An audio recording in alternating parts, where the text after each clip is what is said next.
नमस्कार। आज हम एक ऐसे राष्ट्रपति की कहानी में उतरेंगे जिनका पद उनकी पहचान से कहीं छोटा था। जी हाँ, हम बात कर रहे हैं भारत के पहले राष्ट्रपति डॉक्टर राजेंद्र प्रसाद की, जिन्हें लोग प्यार से सेवक राष्ट्रपति भी कहते थे। हाँ, हम सब जानते हैं कि वो भारत के पहले राष्ट्रपति थे। पर क्या उनकी कहानी सिर्फ इतनी ही है? बिल्कुल नहीं। उनकी शख्सियत में एक ऐसी सादगी, एक ऐसी विनम्रता छुपी थी जो आज भी हमें बहुत कुछ सिखाती है। तो चलिए शुरू करते हैं इस असाधारण इंसान की कहानी।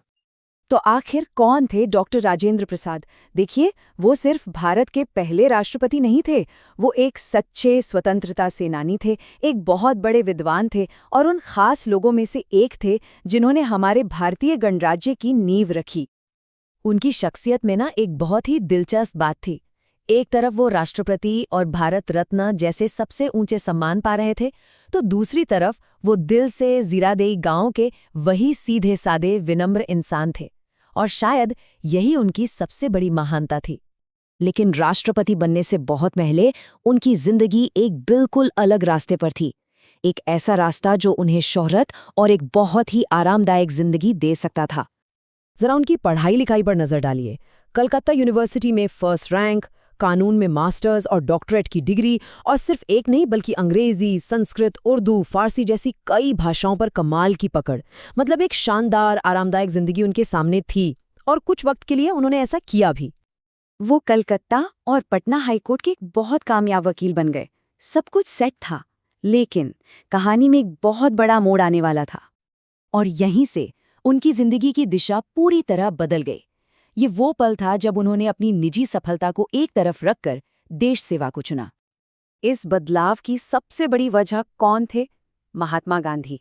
गांधी जी से मिलने के बाद ही उनकी जिंदगी का मकसद बदल गया और उन्होंने आज़ादी की लड़ाई में शामिल होने का फैसला कर लिया। और ये कोई छोटा-मोटा फैसला नहीं था। सोचिए, उन्होंने अपना इतना सफल, इतना पैसा कमाने वाला वकालत का करियर छोड़ने का मन बना लिया। क्यों? सिर्फ और सिर्फ अपने देश की आज़ादी के लिए। यहीं से एक सेवक नेता के रूप में उनका असली सफर शुरू होता है, जहां उन्होंने अपनी खुशी से ऊपर देश की सेवा को रखा। तो देश सेवा का ये संकल्प तो ले लिया, पर उनका योगदान असल में था कैसा? चलिए देखते हैं। उनका काम किसी 1-2 साल का नहीं था, बल्कि दशकों तक फैला हुआ था। 1917 का चंपारण सत्याग्रह हो, 1920 का असहयोग आंदोलन या 1931 का नमक सत्याग्रह, वो हर बड़े आंदोलन में सबसे आगे खड़े थे। और ये सिर्फ राजनीति तक ही सीमित नहीं था। जब 1934 में बिहार में वो भयानक भूकंप आया, तो उन्होंने राहत कार्यों की कमान संभाली और लोगों की सेवा की।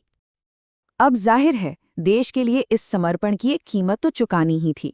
उन्हें कई बार गिरफ्तार किया गया और उन्होंने अपनी जिंदगी के 3 साल से भी ज्यादा जेल में बिताए। उनकी लीडरशिप पर लोगों को कितना भरोसा था, जानते हैं?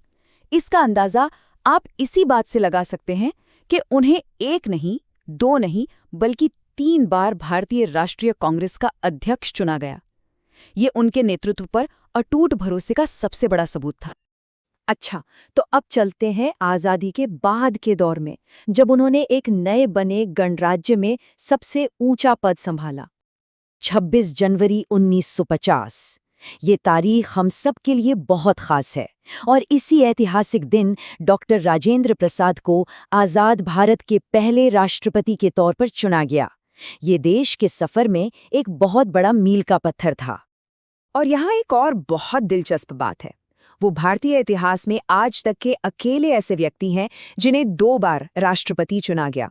उन्होंने 1950 से लेकर 1962 तक इस पद पर देश की सेवा की। तो राष्ट्रपति के तौर पर उनकी भूमिका कैसी रही? देखिए, उन्होंने उस मुश्किल दौर में देश को एक साथ लाने में बहुत बड़ा रोल निभाया। हमारे संविधान के जो आदर्श थे, उन्हें मजबूत किया। और सबसे बड़ी बात, अपनी ईमानदारी और सादगी की वजह से हर राजनीतिक दल के लोग उनका दिल से सम्मान करते थे। तो आखिर में सवाल उठता है कि डॉक्टर प्रसाद अपने पीछे क्या विरासत छोड़कर गए? और ये विरासत सिर्फ राष्ट्रपति पद तक ही सीमित नहीं है। साल 1962 में देश ने उनकी जिंदगी भर की सेवा को सबसे बड़ा सम्मान दिया। उन्हें भारत रत्न से नवाजा गया, जो इस देश का सर्वोच्च नागरिक सम्मान है। पर वो सिर्फ एक नेता या राष्ट्रपति ही नहीं थे, वो एक बेहतरीन लेखक और विद्वान भी थे। उनकी लिखी किताबें जैसे इंडिया डिवाइडेड या उनकी अपनी आत्मकथा आज भी उनकी गहरी सोच और ज्ञान की गवाही देती हैं। तो कुल मिलाकर कहें तो उनका जीवन ज्ञान और सेवा का एक ऐसा संगम था, एक ऐसी जिंदगी जो पूरी तरह से देश के नाम थी। और जाते जाते एक सवाल सबके लिए, आज के इस दौर में जहां दिखावा और पद की इतनी अहमियत है, क्या डॉक्टर राजेंद्र प्रसाद की सादगी और निस्वार्थ सेवा का कोई मतलब है? ये एक ऐसा उदाहरण है जिसके बारे में हम सबको सोचना चाहिए।